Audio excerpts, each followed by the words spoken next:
नमस्कार, मी रेणुका आहे. बुलेटिनमध्ये तुमचं स्वागत आहे. सगळ्या बातम्या आपण बघणार आहोत आणि बुलेटिनच्या सुरुवातीला बातमी आहे मनसे अध्यक्ष राज ठाकरे यांच्या अयोध्या दौऱ्यासंदर्भातली. या अयोध्या दौऱ्याला विरोध होतोय अशी बातमी आता कळतेय आणि त्यामुळे बृजभूषण शरण सिंग त्यांच्याच भूमिकेवर ठाम असल्याचं कळतंय. ते आता संतांसोबत या मुद्द्यावर बैठक घेणार असल्याचं कळतंय आणि आज या संदर्भात आंदोलन होण्याची शक्यता आहे. आजच्या बैठकीत या संदर्भातली रणनीती ठरेल असं म्हटलं जात आहे. राज ठाकरे हे उत्तर भारतीयांचे खलनायक आहेत आणि बृजभूषण यांनी राज ठाकरेंवर टीका देखील या शब्दात केली आहे आणि यामुळे देखील त्यांनी अयोध्या दौऱ्याला विरोध देखील केला राज ठाकरे यांच्या आणि त्याच्यामुळे आजच्या बैठकीत त्यांच्या रणनीती ठरणार असल्याचं म्हटलं जात आहे. आणि उत्तर प्रदेशहून गोंडा इथले प्रतिनिधि देवमणि त्रिपाठी आता आपल्या सोबत है. देवमणि जी, क्या कुछ जानकारी इस बारे में मिल पा रही है, क्योंकि एक जगह हम देख रहे हैं तो मुंबई में एक अहम बैठक भी हो रही है जिसमें तय होगी रणनीति मनसे की अयोध्या जो प्रस्तावित दौरा है उसके ऊपर, लेकिन क्या जानकारी मिल रही है? बृजभूषण उनका एजेंडा क्या है?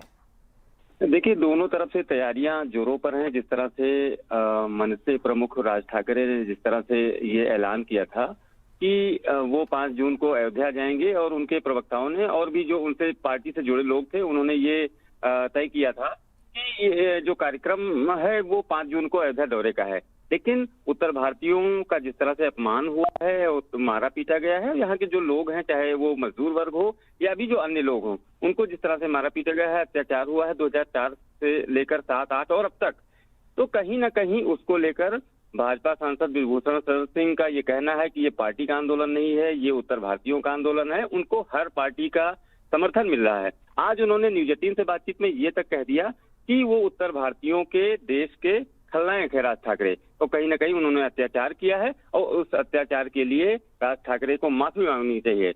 आज उन्होंने बातचीत में ये भी कहा कि माफी मांगने के बाद भी वो 5 जून को उनको डेट चेंज करनी पड़ेगी, क्योंकि उत्तर भारतीयों के लिए, राम भक्तों के लिए और देशवासियों के लिए जो भगवाधारी हैं, उनके लिए अयोध्या 5 जून के लिए बुक है और राज ठाकरे को 5 जून के लिए कोई जगह नहीं है।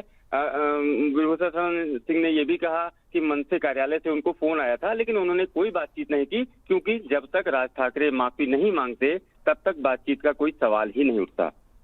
लेकिन ऐसा तो नहीं होगा, ये तो हम सब जानते हैं और हमें ये भी पता है कि एक बड़ी आसामी मानी जाती है बृजभूषण, लेकिन उसके मतलब ये सब मामला जब अभी गर्म होते हुए दिख रहा है, लेकिन आपको ऐसा लगता है कि बीजेपी का जो आला कमान है इसके ऊपर कुछ डिसीजन या निर्णय ले पाए और ये जो मुद्दा अभी बहुत गर्म है उसके ऊपर कुछ सुलह निकले?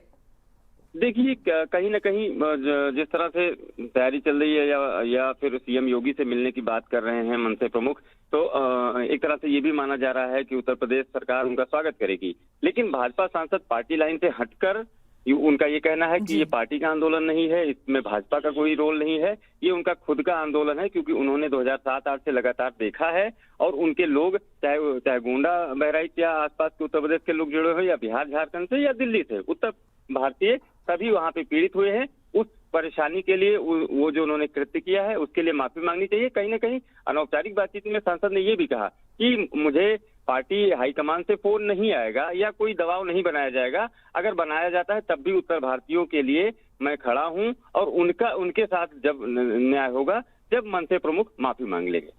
जी, देवमणि त्रिपाठी जसं सांगतायत की एकीकडे बृजभूषण यांनी भूमिका मांडली आहे की एकीकडे राज ठाकरे यांनी माफी मागायला पाहिजे. उत्तर भारतीयांसाठी राज ठाकरे हे खलनायक आहेत आणि त्याच्यामुळे त्यांच्या दौऱ्याला एकीकडे विरोध होतो आणि या सगळ्या पार्श्वभूमीवर आजची बैठक मानली जाते आणि बृजभूषण हे उत्तर प्रदेशातलं कायम चर्चेत असलेलं नाव आहे आणि त्यांनी राज ठाकरे यांच्या दौऱ्याला विरोध केलेला आहे आणि त्या संदर्भात आज ते नेमकी रणनीती ठरवण्यासाठी महत्त्वाची बैठक संतांसोबत घेणार आहेत. देवमणि जी, बहुत बहुत शुक्रिया इस पूरी जानकारी के लिए. पण या संदर्भात ज्यांचं नाव सातत्यानं चर्चेत आहे आणि ज्यांचा विरोध राज ठाकरे यांच्या दौऱ्याला आहे त्या बृजभूषण यांचं म्हणणं नेमकं काय आहे तेही ऐकूयात. साधु संत जो कार्यकर्ता आएंगे उनके स्वागत के लिए तैयार हैं और निर्णय अभी 1 घंटे बाद आपको आ जाएगा। अब मैंने इस आंदोलन को साधु संतों को सौंप दिया है, अयोध्या के साधु संतों को इस आंदोलन को सौंप दिया है। जो कहेंगे वो करेंगे। अभी मैं उनसे पूछूंगा कि आप क्या चाहते हैं, क्योंकि अयोध्या और साधु संत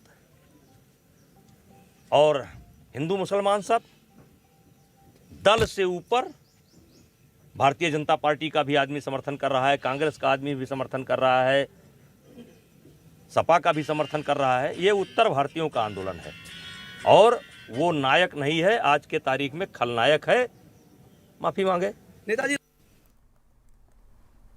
त्यामुळे आपण एकीकडे म्हणतोय ब्रिजभूषण यांचं म्हणणं आहे की राज ठाकरे यांनी माफी मागायला हवी आणि राज ठाकरे हे उत्तर भारतीयांसाठी खलनायक आहेत अशा शब्दात त्यांनी तीव्र शब्दात आपला आक्षेप तरी नोंदवलेला असला तरी आजच्या बैठकीत यापुढची रणनीती ठरणार आहे आणि अयोध्येतले जे साधू महंत आहेत त्यांच्यावर हा मी निर्णय सोडत असल्याचं ब्रिजभूषण यांनी म्हटलेलं आहे। पण आपल्याला एकीकडे माहिती आहे की 5 जूनला राज ठाकरे यांच्या आगामी दौऱ्याची रणनीती काय असेल, अजेंडा काय असेल हे ठरवण्यासाठी एकीकडे मनसेची बैठक होणार आहे। आज या बैठकीचं देखील आयोजन करण्यात आलंय। पण दुसरीकडे जिथे त्यांना जायचंय त्या अयोध्येमधून हा विरोध होताना दिसतोय आणि म्हणूनच ब्रिजभूषण या संदर्भातली बैठक देखील आज घेणार आहेत आणि त्या संदर्भात आज आंदोलन होण्याची देखील शक्यता आहे। आपल्याला माहिती आहे की एकीकडे जरी ब्रिजभूषण यांनी राज ठाकरेंना खलनायक म्हणत त्यांनी माफीची मागणी जरी केलेली असली तरी एकूणच मनसेचा आक्रमक पवित्रा पाहता हे होणं शक्य नाही असं म्हटलं जात आहे। अशा चर्चा देखील रंगतायत आणि आतापर्यंत आपण बघितलं तर ब्रिजभूषण हे कायम चर्चेत असलेलं व्यक्तिमत्व आहे भाजपचं आणि एकीकडे राज ठाकरे यांच्या अयोध्या दौऱ्याला त्यांनी तीव्र विरोध केलेला आहे। पण राज ठाकरे यांच्या अयोध्या दौऱ्यावरून एकीकडे वादंग सुरू असतानाच इकडे त्यांच्या दौऱ्याची तयारी सुरू आहे। मुंबईमध्ये एक महत्त्वाची बैठक देखील पार पडते आहे। त्यामुळे सगळ्यात महत्त्वाची बातमी आणि ती म्हणजे आज आंदोलन होण्याची एकीकडे शक्यता आहे। अयोध्या दौऱ्यावरून त्या एकीकडे वाद निर्माण होतोय कारण ब्रिजभूषण यांनी राज ठाकरे यांच्या या दौऱ्यालाच विरोध केलेला आहे। उत्तर भारतात हा एक महत्त्वाचा नेता मानला जातो आणि त्याच्यामुळे बघूयात आगामी काळात काय होतं। त्यांना बाहुबली ब्रिजभूषण असं देखील म्हटलं जातं आणि मार्गदर्शक मंडळातल्या नेत्यांची ते बरोबरी करू शकतात असं देखील त्यांच्याबद्दल चर्चेत असतं त्यांचं नाव। याच्या आधी बाबरी मशीद पाडल्याचा गुन्हा दाखल असलेल्या आरोपींपैकी ब्रिजभूषण हे एक होते आणि त्यामुळे कायमच उत्तर भारतातल्या राजकारणात ते उत्तर प्रदेशातल्या राजकारणात ते कायमच चर्चेतलं एक व्यक्तिमत्व आहे। या बाबरी मशीदमध्ये त्यांचं जे नाव होतं आरोपींपैकी ब्रिजभूषण एक होते आणि त्यांना 28 वर्षांनी ते निर्दोष ठरलेले होते। तेव्हापासून आजपर्यंत अनेक वादग्रस्त विषयांमध्ये देखील त्यांचं नाव समोर आलेलं आहे। पहिल्यांदाच ब्रिजभूषण हे पैलवान होते आणि त्यांच्या उस्तादगिरीतून कुस्तीगिरांचा ताफा तयार झालेला आहे असं आख्यायिका आहे। अशी कहाणी देखील सांगितली जाते की पहिल्यांदा जेव्हा ते तुरुंगात होते तेव्हा अटल बिहारी वाजपेयींनी त्यांना पत्र लिहून धीर दिलेला होता। तेव्हा देखील त्यांचं नाव चर्चेत होतं की असे कोण नेते आहेत ज्यांना अटल बिहारी वाजपेयी या संदर्भातलं पत्र लिहितायत आणि त्यांच्याशी संवाद साधतायत। बलरामपूर काही केल्या भाजपच्या हाती येत नव्हतं आणि लोकसभा निवडणूक वाजपेयींनी तेव्हा जिंकलेली होती। ब्रिजभूषण यांना इकडे मोहिमेवर पाठवण्यात आलं आणि त्यानंतर ही मोहीम फत्ते झाली। इतकं मोठं वलय तेव्हा त्यांच्या मागे होतं आणि याच ब्रिजभूषण यांचा राज ठाकरे यांच्या अयोध्या दौऱ्याला विरोध होताना दिसतोय आणि एकीकडे अयोध्या दौऱ्याला कडाडून विरोध करतानाच आता हा सगळा निर्णय मी अयोध्येतल्या संत महंतांवर सोडून देत असल्याचं देखील त्यांनी म्हटलं आणि म्हणूनच आज ही महत्त्वाची बैठक होत असल्याचं मानलं जात आहे। त्यानंतर त्यांना सीबीआयनं देखील अटक केलेली होती। टाडाच्या अंतर्गत त्यांच्यावर कारवाई देखील झालेली होती। त्यामुळे कायमच चर्चेत असलेलं हे नाव आहे आणि एकीकडे त्यांनी म्हटलंय की आत्तापर्यंत राज ठाकरेंनी जी परराज्यातले जे मजूर येतात किंवा कामगार येतात त्यांच्यावर त्यांनी केलेली आंदोलनं असतील त्यामुळे उत्तर प्रदेशातल्या लोकांसाठी हे खलनायक आहेत त्यामुळे त्यांनी माफी मागावी असं म्हणणं ब्रिजभूषण यांचं आहे। पुढची बातमी आपण बघणार आहोत। केंद्र सरकारनं राजद्रोह कायद्यासंदर्भात आता एक महत्त्वाचं पाऊल उचललंय। राजद्रोह कायद्यातल्या तरतुदींचा पुनर्विचार आणि चौकशी करण्याचा निर्णय घेतल्याचं केंद्रानं म्हटलंय। जोपर्यंत सरकार चौकशी करत नाही तोपर्यंत या प्रकरणाची सुनावणी करू नये अशी विनंती सरकारनं सुप्रीम कोर्टाला केली आहे। सुप्रीम कोर्टात दाखल केलेल्या प्रतिज्ञापत्रात केंद्र सरकारनं म्हटल्याप्रमाणे राजद्रोहाच्या भारतीय दंड संहितेच्या कलम 124 च्या वैधतेची तपासणी आणि पुनर्विचार केला जाऊ शकेल। त्यामुळे आताच्या क्षणाची एक महत्त्वाची बातमी आणि ते म्हणजे केंद्र सरकारनं राजद्रोह कायद्यासंदर्भातलं उचललेलं हे एक महत्त्वाचं पाऊल। यातला आणखीन तपशील देखील आपण जाणून घेणार आहोत आणि तो असा की 2014 ते 2019 या कालावधीत देशद्रोहाच्या कायद्याअंतर्गत देशात एकूण 326 प्रकरणं नोंदवण्यात आली। महाराष्ट्रामध्ये 2015 साली देशद्रोहाच्या एका केसची नोंद झाली होती। आसाममध्ये सर्वाधिक 54 तर झारखंडमध्ये देशद्रोहाचे 40 गुन्हे दाखल झाले। हरियाणामध्ये 31 तर बिहार, जम्मू काश्मीर आणि केरळमध्ये प्रत्येकी 25 गुन्हे दाखल झाले। याशिवाय कर्नाटकमध्ये 22 तर उत्तर प्रदेशात आणि पश्चिम बंगालमध्ये 17 अशा गुन्ह्यांची नोंद झाली होती. कायद्यानं प्रस्थापित केलेल्या शासनाविरोधात विद्वेष आणि तिरस्कार किंवा विद्रोह पसरवणं किंवा तसा प्रयत्न करणं म्हणजे राजद्रोह. भारतीय दंड संहितेच्या 124 या कलमाखाली बोलण्यानं, लिखाणानं, चिन्हांचा किंवा दृश्य हावभावाचा उपयोग करून तसंच इतर कोणत्याही मार्गानं अशा हेतूनं जर कृत्य केलं तर तो राजद्रोहाचा गुन्हा घडतो. आणि या संदर्भात आपण आणखीन मार्गदर्शन जाणून घेणार आहोत उल्हास बापट सर, जे ज्येष्ठ घटनातज्ञ आहेत त्यांच्याकडून. उल्हास बापट सर, स्वागत तुमचं न्यूज 18 लोकमतच्या या मुद्द्यावर. आपलं विश्लेषण तुम्ही कसं करणार आहात, कारण या राजद्रोह कायद्यावरून हा शपथपत्राचा मुद्दा आता समोर येतोय. याबद्दल आपलं विश्लेषण काय असेल की या तरतुदींचा पुनर्विचार आणि चौकशी करण्याचा निर्णय जेव्हा केंद्रानं घेतला जातो, या पुढे याचे कोणकोणते टप्पे असतात आणि त्याची अंमलबजावणी कशी होत असते? हा, एक आपण जी आता व्याख्या सांगितली 124A ची, ते मराठी ट्रान्सलेशन अत्यंत बरोबर होतं, ते मी गृहीत धरतोय. आता हा जो प्रश्न आहे तो व्यक्ती स्वातंत्र्य विरुद्ध राज्याची सत्ता असा तो मुळातला प्रश्न आहे. भारतीय राज्यघटनेने नागरिकांना प्रचंड स्वातंत्र्य दिलेली आहेत. भाग 3 मध्ये मूलभूत अधिकार आहेत. त्यातल्या 19व्या कलमामध्ये सप्त स्वातंत्र्य दिलेली आहेत, बोलण्याचा अधिकार आहे. परंतु त्याच्यावर जवळजवळ 10 निर्बंध आहेत की तुम्हाला sovereignty, integrity, security of the state, defamation असे अनेक आहेत, इन्साइटमेंट टू व्हायलन्स. याकरता कायदे करता येतात आणि त्यामुळे सर्वोच्च न्यायालयाने पूर्वीच्या खटल्यामध्ये हा 124A हे जे कलम आहे ते घटनात्मक आहे, घटनाबाह्य नाही असा निर्णय दिलेला आहे.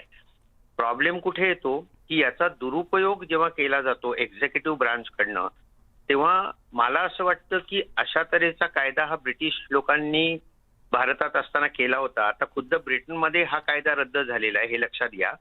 आणि भारतामध्ये तो अजून चालू आहे. अनेक कायदे जे ब्रिटिशांनी केलेले आहेत, मग ते होमोसेक्शुअलिटी पासून अडल्टरी पर्यंत असोत, ते सगळे सुप्रीम कोर्टाने रद्द ठरवलेले आहेत. पार्लमेंटकडे काही हिंमत नव्हती ते रद्द करण्याची. तेव्हा हा कायदा जो आहे हा पार्लमेंटला रद्द करता येईल किंवा सुप्रीम कोर्ट तो घटनाबाह्य ठरवू शकेल. आणि कदाचित घटनाबाह्य ठरवला नाही तर एक्झिक्युटिव्हवर कुठले कुठले निर्बंध लावायचे आणि कुठे हा कायदा वापरता येईल, त्याचा दुरुपयोग होणार नाही, याच्याबद्दल काही गाईडलाईन्स सुप्रीम कोर्ट देऊ शकेल. आणि त्यासाठी हे घटनापीठाकडे सोपवून सुप्रीम कोर्टाच्या पुढचा जो काय मार्गक्रमण असेल ते करावं लागेल. सर, पण अशा वेळेला म्हणजे अशा कोणत्या घडामोडी घडल्यानंतर, म्हणजे जेव्हा त्याचे रेफरन्सेस दिले जातात किंवा उदाहरणं दिली जातात आणि ज्याच्यामुळे हा मुद्दा चर्चेत येतो आणि त्याचं महत्त्व आणखीन देशासाठी वाटू शकतं, अशा कोणत्या घटनांमुळे किंवा ज्या प्रमाणात हे गुन्हे दाखल झालेत त्या वाढत्या गुन्ह्यांमुळे याची आपण म्हणू शकतो निकड जास्त भासते? नाही, कसं असतं की हा गुन्हा आता एखाद्या व्यंगचित्रकार असतो, एखादा कवी असतो, लेखक असतो, राजकीय नेता असतो, त्याच्या विरुद्ध सर्रास लावले जातात. वास्तविक सरकार उलथवून पाडण्याचा प्रयत्न असेल तर हे कलम लागू होतं. सरकारवर टीका करणं किंवा सरकारचे दोष काढणं याच्याकरता हे कलम लागू होत नाही. आता अगदी महाराष्ट्रातलं नुकतंच घडलेलं उदाहरण म्हणजे राणा दाम्पत्याचं. हा राष्ट्रद्रोहाचा गुन्हा पूर्णपणे चुकीचा लावलेला आहे त्यांच्यावर. ते कोर्ट योग्य वेळी रद्द करेल. त्यामुळे मी तुम्हाला प्रथम सांगितलं तसंच की या कायद्यात दोष नाहीये, त्याचं एक्झिक्युशन जे राजकीय कारणाकरता केलं जात आहे, म्हणजे हे आत्ताच्या सरकार करते असं नाही, याच्या आधी पण केलं गेलेलं आहे. म्हणजे इंदिरा गांधींपासून मोदींपर्यंत सर्व सरकारने याचा दुरुपयोग केलेला आहे. आणि असे अनेक कायदे आहेत, हा तुम्ही एक आत्ता दाखवलात, पण UAPA आहे किंवा अनेक कायदे आहेत की ज्याचे दुरुपयोग केले जातात आणि लोकांना कैदेत ठेवलं जातं. म्हणजे P. चिदंबरम सारखा होम मिनिस्टर आणि फिनान्स मिनिस्टर असलेल्या व्यक्तीला 1 वर्ष जर का कैदेत ठेवता येत असेल तर या कायद्याचा 100% दुरुपयोग होतोय असं मला वाटतं. धन्यवाद सर, तुम्ही केलेल्या या सगळ्या विश्लेषणाबद्दल. त्यामुळे केंद्र सरकारनं राजद्रोह कायद्यासंदर्भात उचललेलं आहे महत्त्वाचं पाऊल आणि ज्येष्ठ घटनातज्ञ उल्हास बापट सर यांनी याविषयीचं केलेलं विश्लेषण आता आपण ऐकलं. आणि एकीकडे या सगळा मुद्दा निश्चितच चर्चेत आहे, कारण या तरतुदींचा पुनर्विचार आणि चौकशी करण्याचा निर्णय घेतल्याचं केंद्रानं म्हटलंय आणि त्याविषयी आता आपण हे विश्लेषण जाणून घेतलं.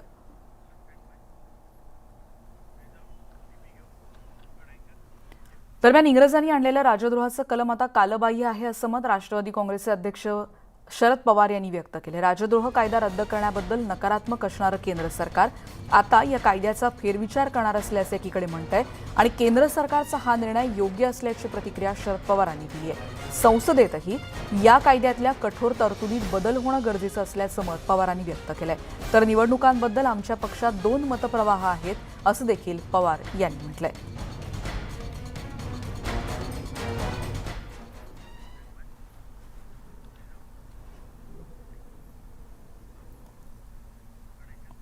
पुढची बातमी आपण बघणार आहोत नागपुरातली, कारण काल संध्याकाळीची घटना आहे. साधारण रात्री 8च्या सुमारास नागपूर रेल्वे स्थानकाच्या मुख्य दाराच्या बाजूला असलेल्या पोलीस बूथजवळ एका बॅगमध्ये 56 जिलेटिनच्या कांड्या सापडलेल्या होत्या आणि जिलेटिनच्या ज्या 56 कांड्या सापडल्या एका सर्किटमध्ये त्या जोडलेल्याही होत्या.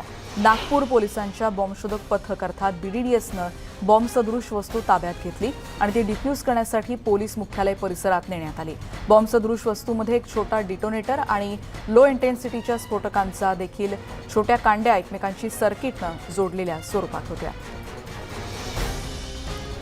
आणि या संदर्भात आपण थेट जातोय. आमचे प्रतिनिधी तुषार कोहळे आता आपल्या सोबत आहेत. तुषार, अत्यंत महत्त्वाची घटना होती. पोलिसांनी कशा रीतीनं या सगळ्यावर नियंत्रण किंवा नेमकी आणखी तपशील या संदर्भातला कळू शकलेला आहे? श्वेता, निश्चितच याच विषयावर बोलण्याकरता आपल्यासोबत नागपूर पोलीस आयुक्त अमितेश कुमार सर आहे. सर, जी काही स्फोटकं सापडली ती कोणत्या स्वरूपाची होती आणि किती घातक होते असं वाटतं? आता एका बॅगमध्ये पिशवीमध्ये 54 डेटोनेटर सापडलेले आहे, ज्यामध्ये एक्सप्लोसिव्स कंटेंट फार कमी होती आणि ते क्रॅकरसारखे आपण म्हणू शकतो. स्वतःहून ते काही स्फोट घडण्याची कॅपॅसिटी त्यामध्ये नव्हती आणि स्फोट झाला पण तर ते पटाकामध्ये जशा प्रकारचे इम्पॅक्ट असते तशा प्रकारचे इम्पॅक्ट होता. यामध्ये काही प्रसारमाध्यमांमध्ये जेलेटिन स्टिक्स वगैरे सापडली अशा प्रकारचे काही बातमी होती, ते पूर्णपणे चुकीचे आहे. एकंदरीत पंजाब असेल किंवा नांदेड असेल, इथे ज्या काही घडामोडी घडतात त्या पार्श्वभूमीवर किती संवेदनशील ही घटना वाटते आणि प्राथमिक तपासामध्ये काही माहिती पुढे आली का? यामध्ये तपास GRPने गुन्हा दाखल करून करत आहे आणि नागपूर शहर पोलीस दल त्या तपासामध्ये सहभागी आहे. यामध्ये नक्कीच एका बॅग सापडलेली आहे, त्यामध्ये थोडाफार काही एक्सप्लोसिव्ह कंटेंट होता, तर गंभीरतेने आम्ही घेत आहे. परंतु ते स्वतः काही मोठी घटना त्यामुळे घडायची तयारीत होती अशा आतापर्यंत काही दिसत नाही आणि सर्व दिशेने पोलीस यंत्रणाकडून तपास सुरू आहे. योग्य वेळी आपल्याला त्याबद्दल खुलासा करण्यात येईल. जे साहित्य होतं नेमकं मध्ये ते जे एक सर्किट सापडलं, त्या सर्किटमध्ये काय कनेक्शन होतं किंवा तिथे डेटोनेटर असल्याचं देखील बोललं जात होतं? कोणताही सर्किट सापडलेली नाही, कोणताही जेलेटिन सापडलेली नाही. यामध्ये डेटोनेटर्स होते ज्यामध्ये एक्सप्लोसिव्स कंटेंट फार कमी पटाखासारखे होता. ही कोणताही फ्यूज किंवा जेलेटिन किंवा सर्किट अशा प्रकारचे कोणताही गोष्ट नाही आहे. हे स्फोटकं नेमकं कोणत्या कामासाठी वापरले जातात आणि जर का स्फोट झाला असता त्याची तीव्रता किती असते? ती मी जशा सांगितले त्याची कोणताही अत्यंत एक्सप्लोसिव्स कंटेंट कमी असल्यामुळे ते स्फोट होण्याची पॉसिबिलिटी नव्हती. तरी पण काही कोणी माचिसनी आग वगैरे लावला तर जसे फटाकामध्ये इम्पॅक्ट असते तेवढेच इम्पॅक्ट किंवा त्यापेक्षा पण कमी इम्पॅक्ट असते. तर श्वेता, आपण बघू शकतो की नागपूर पोलीस आयुक्तांनी माहिती दिली की प्राथमिक स्वरूपाचा तपास सुरू आहे. स्फोटकं तितकी घातक नव्हती. जर स्फोट झाला असता त्याची तीव्रता देखील कमी राहिली असती. मात्र अनेक काही गोष्टी आहेत जे नागपूर पोलिसांना तपास करायचा आहे. तपास केल्यानंतर मग यावर नागपूर पोलिसांकडनं याबद्दल पूर्ण खुलासा केला जाईल. धन्यवाद तुषार, या सगळ्या सविस्तर माहितीबद्दल. आमचे प्रतिनिधी तुषार यांनी आता पोलीस आयुक्तांशी संवाद साधला आणि त्यांनी याविषयीच्या तपासाचे आणखीन तपशील देखील दिलेले आहेत. पुढची बातमी आपण बघणार आहोत. मुंबईमध्ये कालच्या एका बातमीचा आणखीन काही तपशील आपल्या हाती आला अशासाठी, कारण एकीकडे खासदार नवनीत राणा या लीलावती हॉस्पिटलमध्ये जेव्हा दाखल होत्या तेव्हा MRI सह त्यांच्या विविध तपासण्या होत असतानाचा फोटो काढण्यात आला होता आणि त्यावरून शिवसेना चांगलीच आक्रमक झाली. काल आमदार मनीषा कायंदे यांच्या नेतृत्वात शिवसेनेचे एक शिष्टमंडळ नवनीत राणा MRI फोटो प्रकरणी लीलावती रुग्णालय प्रशासनाविरोधात वांद्रे पोलीस ठाण्यात आता तक्रार दाखल करण्यासाठी पोहोचल्याची माहिती कळते. कालच किशोरी पेडणेकर, मनीषा कायंदे आणि इतर पदाधिकारी देखील पोहोचले होते आणि लीलावती हॉस्पिटलमध्ये अशा पद्धतीनं फोटो कसा काय काढण्यात आला याविषयीची माहिती घेण्यासाठी ते तिथे गेले होते. या प्रकरणावरून शिवसेना आता चांगलीच आक्रमक झाली आहे. ही थेट दृश्य जिथे वांद्रे पोलीस ठाण्यात ही तक्रार दाखल करण्यासाठी शिवसेनेचं शिष्टमंडळ आता दाखल झालंय. त्यादरम्यान नवनीत राणा यांच्या MRIच्या संदर्भातला हा फोटो प्रचंड चर्चेत होता अशा पद्धतीनं फोटो कसा काय काढण्यात आला, अशी फोटो काढण्याची परवानगी होती का, मुळात इथपर्यंत कोणी जाऊ शकतं का, असे अनेक प्रश्न यानंतर उपस्थित झालेले होते. वांद्रे पोलीस ठाण्यात या संदर्भात आज शिवसेनेचं शिष्टमंडळ तक्रार दाखल करत आहे. आणि या संदर्भात आपण अधिक बोलणार आहोत. प्रणाली कापसे आमच्या प्रतिनिधी आता आपल्या सोबत आहेत, जे आता वांद्रे पोलीस स्टेशनच्या इथे आहेत, जिथे हे शिष्टमंडळ तक्रार दाखल करत आहे. प्रणाली, शिवसेनेनं आपण बघतोय की आक्रमकपणे हा मुद्दा आता हाती घेतलेला आहे. आता त्यांचं नेमकं म्हणणं काय आहे, काल प्रशासनाकडून काय त्यांना उत्तर मिळू शकली होती आणि ज्यानंतर त्यांनी तक्रार करण्याचा महत्त्वाचा निर्णय घेतला? खरं तर कालच लीलावती रुग्णालय प्रशासनाच्या वतीनं हे स्पष्ट करण्यात आलं आहे की त्यांनी एक अंतर्गत चौकशी नेमलेली आहे, ज्या चौकशीचा अहवाल हा आज येणं अपेक्षित आहे आणि तो अहवाल ते मुंबई महानगरपालिकेला सादर करणार आहे. कारण या प्रकरणामध्ये मुंबई महानगरपालिका आयुक्त जे आता सध्या प्रशासक म्हणून काम करत आहेत, इक्बालसिंह चहल यांनी हा प्रकार घडल्यानंतर ताबडतोब लीलावती रुग्णालयाला फोन केलेला होता. इतकंच नाही तर जे वॉर्ड ऑफिस आहे त्या वॉर्ड ऑफिसच्या वतीनं लीलावती रुग्णालयाला शोकॉज नोटीससुद्धा पाठवण्यात आलेली आहे आणि जी कारवाई किंवा जी माहिती रुग्णालय प्रशासनाने या अहवालामध्ये तयार केलेली आहे ते असे महापालिका प्रशासनाला देणार आहेत. काल मनीषा कायंदे, किशोरी पेडणेकर, राहुल कनल यांनी स्वतः रुग्णालयामध्ये जाऊन तिथल्या CEO आणि एकूण प्रशासनाशी जोरदार चर्चा केलेली आहेत. खरं तर त्यांची उलट तपासणी केली असं जरी म्हटलं तरी ते वावगं ठरणार नाही, कारण तब्बल 1 ते 1.5 तास हे सगळं नाट्य सुरू होतं आणि त्यामुळं त्यात जे काही प्रश्न उपस्थित केले त्यातले महत्त्वाचे प्रश्न, कारण इतर प्रश्न जे आहेत ते कायद्याअंतर्गत येत नाही. एखादा रुग्ण जेव्हा एखाद्या खाजगी एखादी रूम बुक करतो किंवा त्या रूममध्ये तो जर ॲडमिट असेल तर त्याचा फोटो काढला जाऊ शकतो, परंतु MRI रूम जी आहे त्या MRI रूमचा मुळात मुद्दा होता आणि त्या MRI रूमच्या मुद्द्यावर हा सगळा प्रश्न उपस्थित करण्यात आलेला होता. आणि आपण पाहतोय की आता मनीषा कायंदे ज्या आहेत आमदार, त्या या ठिकाणी खाली उतरताना आपण पाहतोय त्यांच्याकडनं थेट कदाचित आपल्याला आता प्रतिक्रिया जाणून घ्यायला मिळणार आहे. आपण त्यांच्याकडून थेट प्रतिक्रिया जाणून घेऊया.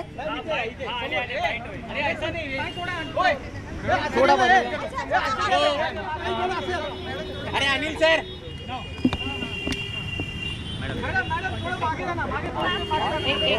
असा ठीक आहे, थोडं तिकडे या म्हणतात, थोडं तिकडे या म्हणतात, ठीक आहे. मनीषाताई, आज तुम्ही तक्रार करायला आलेलो होतात, काय तुम्ही तक्रार केलेली आहे, काय म्हणणं पडलं? असं आहे की आपल्याला माहिती आहे की कालच मी, माननीय किशोरीताई पेडणेकर, अनिल कोकिळ, राहुल कनल आम्ही काल लीलावती हॉस्पिटलमध्ये आलो होतो आणि लीलावती हॉस्पिटलमध्ये जो काय प्रकार झाला, हॉस्पिटलच्या प्रिमायसिसमध्ये MRI जिकडे काढला जातो त्या ठिकाणी जे काही शूटिंग झालं, म्हणजे MRI काढण्याच्या नावाखाली म्हणजे स्कॅन नसून तो एक स्कॅम आहे असं आमचं म्हणणं आहे. तो स्कॅम होता, स्कॅन होता की नाही ते स्वतः त्यांनी उत्तर द्यावं. परंतु अशा पद्धतीने हॉस्पिटलला दबावात घेऊन त्यांच्यावर प्रेशर टाकून किंवा संगनमतानी आमचा आरोप लीलावती हॉस्पिटलवर आहे की तुम्ही अशा पद्धतीचं जे काही शूटिंग तुमच्याकडे झालं त्याची परवानगी कशी काय होती, इतर पेशंट्सची सिक्युरिटी, इतर पेशंट्स तिकडे असताना आणि MRIमध्ये स्टाफ तिकडे असताना आणि जे अतिसंवेदनशील, अति धोकादायक असा तो चेंबर असतो, तिकडे कुठल्याही प्रकारचं शस्त्रधारी किंवा गन असलेलं, हत्यार असलेली माणसं आज चालत नाहीत किंवा मोबाईल तुम्हाला घेऊन जाता येत नाही. तुमच्या अंगावर जे काय धातू असतील ते सुद्धा तुम्हाला बाजूला काढून सांगले जातात. तर असं असताना हा जो काय प्रकार झाला तर हा अक्षम्य आहे आणि स्वतः लीलावती हॉस्पिटल यांनी जे त्यांच्या पेशंट्स गाईडबुक आहे त्याच्यामध्ये हे सगळं नमूद केलेलं आहे की तुम्ही कुठल्याही प्रकारचं फोटोग्राफी, व्हिडिओग्राफी तुम्ही हॉस्पिटलमध्ये कुठेही करू शकत नाही. आणि एखाद्या पेशंट ॲडमिट आहे, त्यांनी त्यांचे कोणी नातेवाईक भेटायला आले, त्यांच्यावर फोटो काढला, ही गोष्ट वेगळी आहे. परंतु जिकडे डायग्नॉसिस चालतं, जिकडे ECG असेल किंवा CT स्कॅन आहे, MRI, अशा ठिकाणचे फोटोज, व्हिडिओज बाहेर येतात, म्हणजे हा एक प्रकारचा गुन्हा आहे आणि या गुन्ह्याची नोंद झाली पाहिजे, FIR झाला पाहिजे असं मी सिनियर PIला आत्ता मी भेटलो आणि त्यांना सांगितलं की त्या जितके दिवस राणा दाम्पत्य तिकडे होते तर त्या पूर्ण त्यांच्या मूव्हमेंट्स जे काय हॉस्पिटलमध्ये घडलं त्याचं पूर्ण CCTV फुटेज मागा, MRI चेंबरच्या आतमधलं, बाहेरचं, हॉस्पिटल प्रिमायसिस, जे काय असेल, जे काही प्रायव्हेट एखाद्याचं सिक्युरिटी ब्रीच न करता, तर अशा पद्धतीनं सगळं आम्ही पोलीस स्टेशनला सांगितलं आहे. आणि लीलावती हॉस्पिटलला जबाबदार धरलं पाहिजे, त्यांना उत्तरदायी धरलं पाहिजे. एवढ्यावरच आम्ही थांबणार नाही आहोत. आम्ही स्वतः गृहमंत्र्यांना भेटणार आहोत आणि वेळ पडली तर चॅरिटी कमिशनरलाही, कारण सगळे प्रायव्हेट हॉस्पिटल्स त्यांच्या परवानग्या, त्यांचं कार्यप्रणाली हे सगळं चॅरिटी कमिशनरकडे पण येतं. जिकडे जिकडे तक्रार करता येईल तिकडे तिकडे आम्ही तक्रार करणार आहोत. परंतु मनीषाताई, त्यामुळे एक नवीनच प्रश्न उपस्थित केला जातो जो सोशल मीडियावर व्हायरल होतोय. 2 वर्षांपूर्वी जेव्हा सरकार स्थापन होत होतं त्यावेळेला खासदार संजय राऊत हे सुद्धा लीलावती रुग्णालयात दाखल होते. त्यांचे फोटोज नाही तर त्यांचे चक्क इंटरव्ह्यू लीलावती रुग्णालयातून दिलेले आहेत. तर त्याबद्दल शिवसेना आक्षेप का घेत नाही? आज आक्षेप घेत आहे जेव्हा राणा दाम्पत्य तिथे होतं. बरं झालं तुम्ही हा प्रश्न विचारला. आक्षेप का घेतला नाही? नाही, तुम्ही हा प्रश्न विचारला ते फार बरं केलं, कारण ते त्यांच्या आलेले आहे. काल सुद्धा मी 2 प्रकरणांचा उल्लेख केला. आज मी पश्चिम बंगालमध्ये मेट्रो डेअरी म्हणून आहे, त्या मेट्रो डेअरीच्या डिसइन्व्हेस्टमेंट संदर्भात गैरव्यवहार झालेले आहेत आणि त्या संदर्भात ईडी आणि CBIच्या धाडी पडल्यात, रेड्स पडलेल्या आहेत त्यांच्या. आपल्याला दाखवतो मी, हे सगळं आहे. हे बघा, हे मेट्रो डेअरी, त्यांच्याकडून 2019 साली किरीट सोमय्यांना काही लाख रुपये मिळाले. त्यांच्या खात्यावरती हे पैसे जमा झालेले आहेत. हे बघा, मेट्रो डेअरी, कलकत्ताचा ॲड्रेस, 30 कंपनी ज्यांच्यावर ईडी आणि CBIच्या धाडी पडल्यात, चौकशी सुरू आहे त्यांच्या गैरव्यवहाराविषयी. या अशाच कंपन्या किरीट सोमय्यांच्या युवक प्रतिष्ठानला लाखो कोट्यवधी रुपये कसे काय देतात? इतर कोणाला का देत नाहीत? किरीट सोमय्याच्याच युवक प्रतिष्ठानला ह्या कोट्यवधी रुपयांचा व्यवहार कसा केला जातो हे मी गेले 4 दिवस रोज एक कंपनी, अशा 172 कंपन्या आहेत. 172 कंपन्या आणि त्या अनेक कंपन्यांचा व्यवहार शोधण्याचं काम सुरू आहे आणि त्या प्रत्येकानं किरीट सोमय्याला पैसे दिले आहेत आणि मोठ्या प्रमाणात पैसे दिले आहेत. काल हे महाशय आम्ही तक्रार करायला गेले होते ना, प्रतिष्ठा वगैरे त्यांची काय जी काय आहे म्हणतात ती गेली असं वगैरे सांगण्यासाठी. प्रतिष्ठा ही त्यांची प्रतिष्ठा. बरं, हे अजून मी काही काढलेलं नाही आहे. हे हिमनगाचं एक टोक आहे.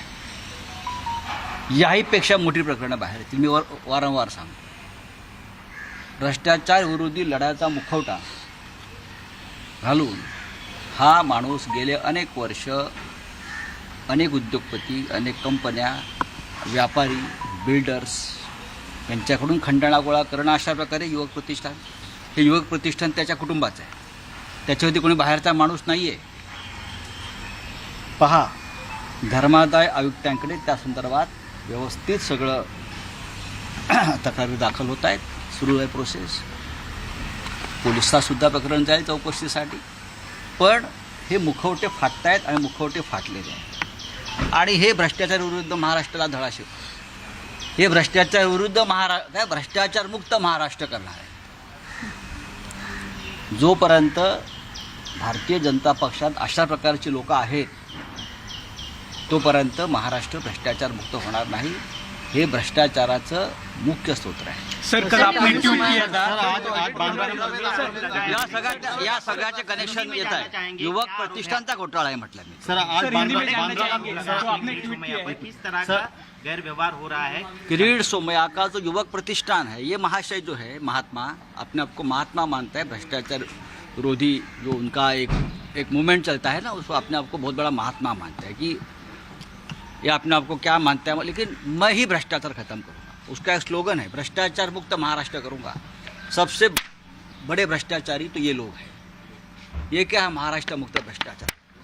भ्रष्टाचार की शुरुआत महाराष्ट्र में ये लोगों ने की है और मैं देखता हूँ कि ये नेताओं के साथ चर्चा करते हैं भ्रष्टाचार के खिलाफ लड़ने वाले खुद है.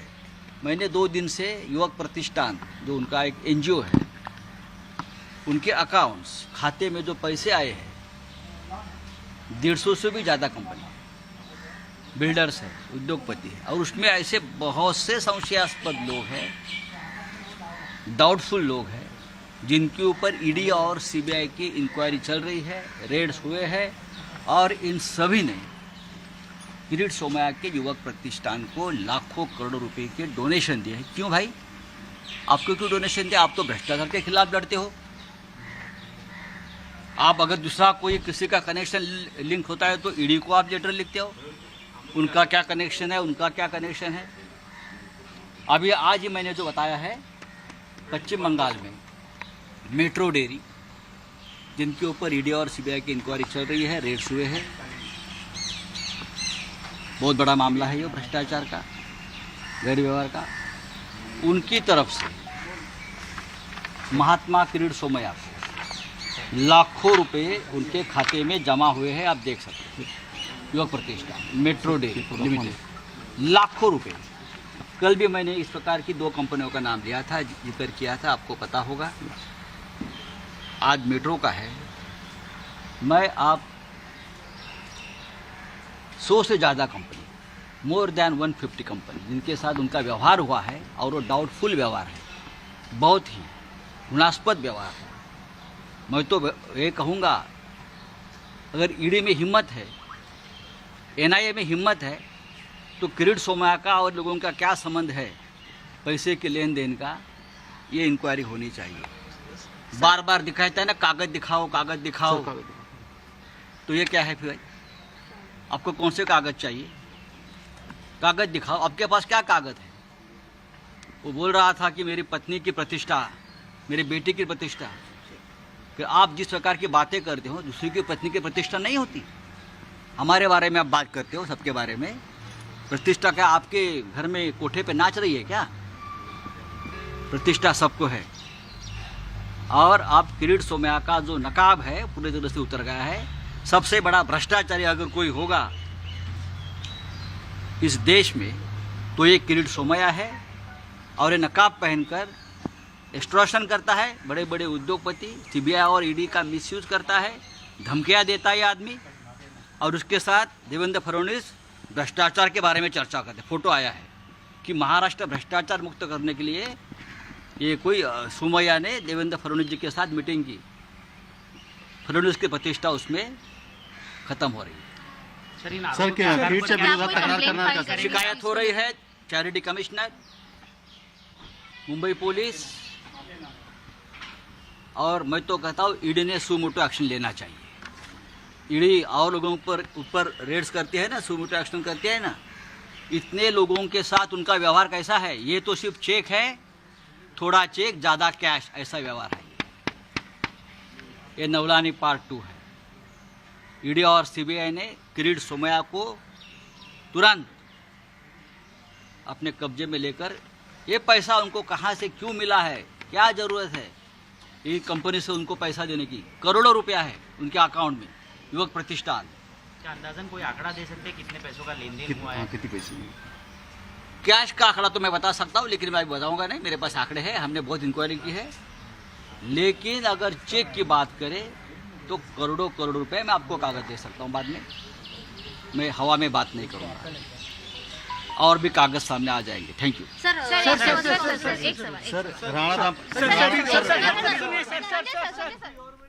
त्यामुळे संजय राऊत यांनी पुन्हा एकदा किरीट सोमय्यांवर घणाघाती आरोप केलेले आहेत। भाजपमुळे भ्रष्टाचार वाढलाय आणि युवक प्रतिष्ठानला 172 जणांपेक्षा अधिक कंपन्यांकडून कशा पद्धतीने निधी मिळतोय अशा पद्धतीचे आरोप देखील त्यांनी केलेत आणि त्या पद्धतीचं ट्विट देखील त्यांनी केलं होतं आणि त्यानंतर आता त्यांनी प्रसार माध्यमांशी संवाद साधलाय।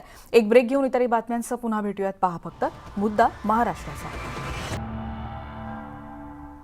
आता मुंबईतली एक अत्यंत महत्त्वाची बातमी आणि ती आहे मेट्रो 3 संदर्भातली। कारण मेट्रो 3चं रडगाणं संपत नाही असं अशीच माहिती कळते आणि असंच म्हणावं लागेल। कारण एकीकडे काम जरी पूर्ण होत असलं तरी ट्रायल रन मात्र अजूनही होऊ शकत नाही, कारण कार डेपो अभावी या ट्रायल रन रखडलेल्या आहेत अशी माहिती न्यूज 18 लोकमतला सूत्रांकडून मिळते। राजकीय वादाचा सगळ्यांना म्हणजे सर्वसामान्यांना मुख्यत्वे ज्यांना प्रवास करायचा आहे आणि ज्यांना आणखीन पर्याय हवाय वाहतुकीसाठी त्या सगळ्यांना पडतोय, कारण या किमान 1.5 वर्ष हा त्रास सहन करावा लागणार असं म्हटलं जात आहे। इंधन दरवाढीच्या कटकटीत आणखीन ही एक नवी समस्या आता उद्भवल्याचं म्हटलं जात आहे। कारण जरी ट्रायल झाली तरी त्या ट्रायल नंतर मेट्रो उभ्या कुठे करायच्या असा प्रश्न अधिकाऱ्यांसमोर आहे। त्यामुळे आता ही मेट्रोला आणखीन एक वादाचा मुद्दा खरं तर म्हणायला हवा, कारण कार डेपोचा प्रश्न अजूनही प्रलंबित आहे आणि त्यामुळे काम जरी पूर्ण होत असलेलं जवळजवळ 70% अधिक काम जरी होत असलं तरी ट्रायल रन अजून झालेली नाही हेच दिसून येत आहे.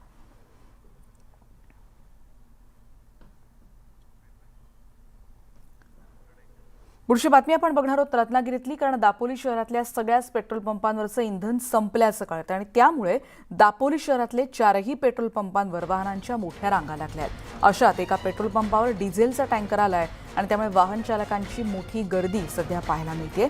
आत्ताची दृश्य आहेत कोकणातली. इंधन टंचाईच्या झळा सगळीकडे जाणवायला सुरुवात झाली आणि आता दापोलीमध्ये तर पेट्रोल पंपावर वाहन चालकांची मोठ्या प्रमाणात गर्दी आहे, पण इंधन नसल्यामुळे इथे आणखीन गर्दीत वाढ होते आणि वाहनांच्या मोठ्या रांगा तिथे लागलेल्या आपण पाहतोय.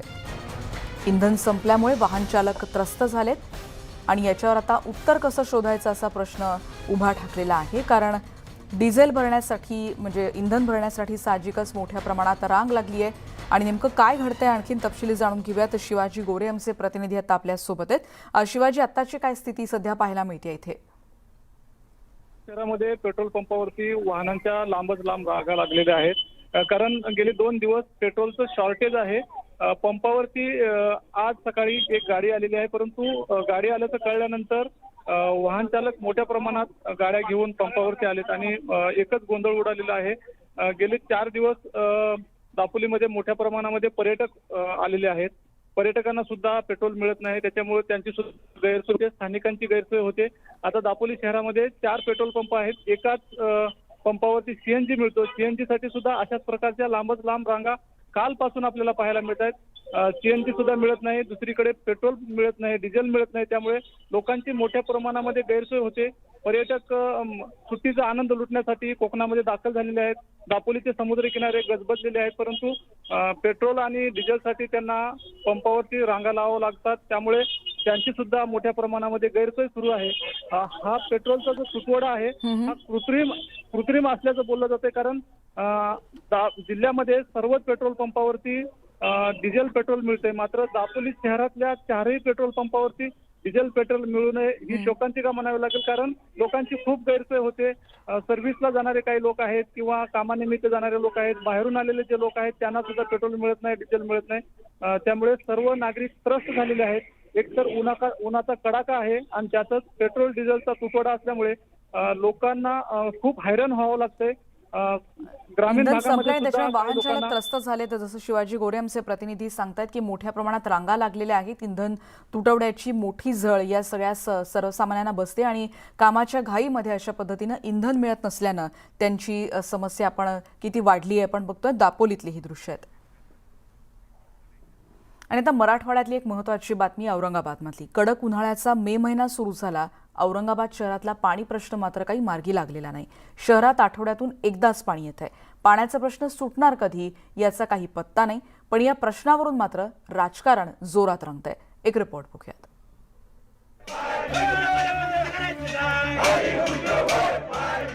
पाण्यासाठी औरंगाबादमध्ये आंदोलन हे नेहमीच दिसणारं चित्र. कधी पाणी पुरवठा कार्यालयावर मोर्चा तर कधी महिलांचा हंडा मोर्चा. या आंदोलनानंतर तात्पुरत्या उपाययोजना होतात, पण पुन्हा ये रे माझ्या मागल्या. औरंगाबाद शहराच्या काही भागात आठवड्यातून एकदा तर कधी 2दा पाणी येतं, पण पाण्याच्या प्रश्नावर कायमस्वरूपी तोडगा काढण्यात प्रशासनाला अपयश येत आहे. औरंगाबाद शहराची जे वॉटर डिमांड आहे ते 240-260 MLDची वॉटर डिमांड आहे आणि आपल्याकडे जे 1974ची पाणी पुरवठा योजना आहे आणि जो 1992ची पाणी पुरवठा योजना आहे त्यातून शहराला जवळपास 110 MLD वॉटर सप्लाय होत आहे. हे दोनही पाणी पुरवठा योजना जे आहे ते कालबाह्य झालेली आहे की मागच्या 3 वर्षामध्ये शहराचे पाणी पुरवठा वितरणमध्ये कोणतेही असा आमूलाग्र बदल नाही झालेला आहे. तब्बल 25 वर्ष औरंगाबादमध्ये भाजप शिवसेना युतीची सत्ता होती, मात्र आता युती तुटल्यानं दोन्ही पक्ष एकमेकांवर हल्ल्याची संधी सोडत नाहीत.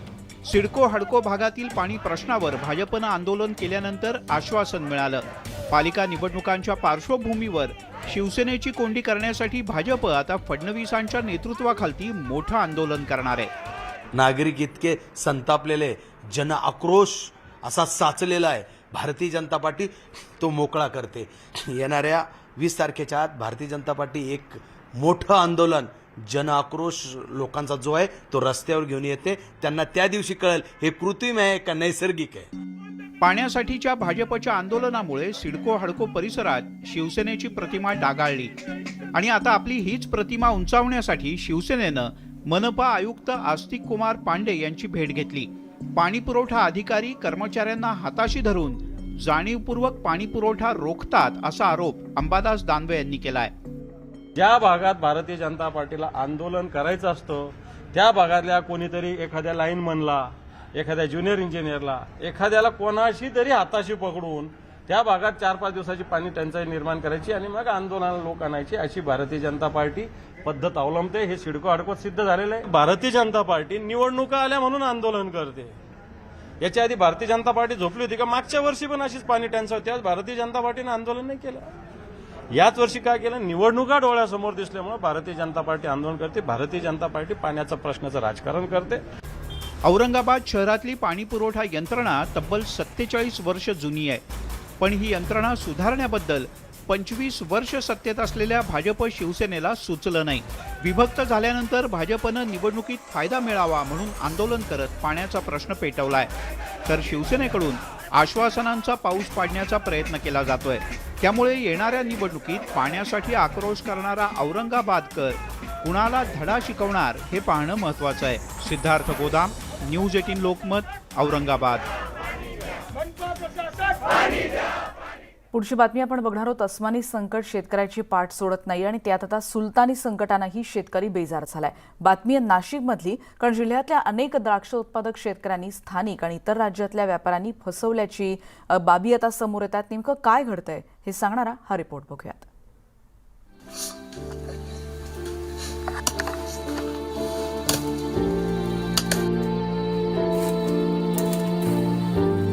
बळीराजासाठी त्याचं शेत म्हणजे कुटुंब आणि उगवलेलं पीक म्हणजे पोटचं पोरच जणू.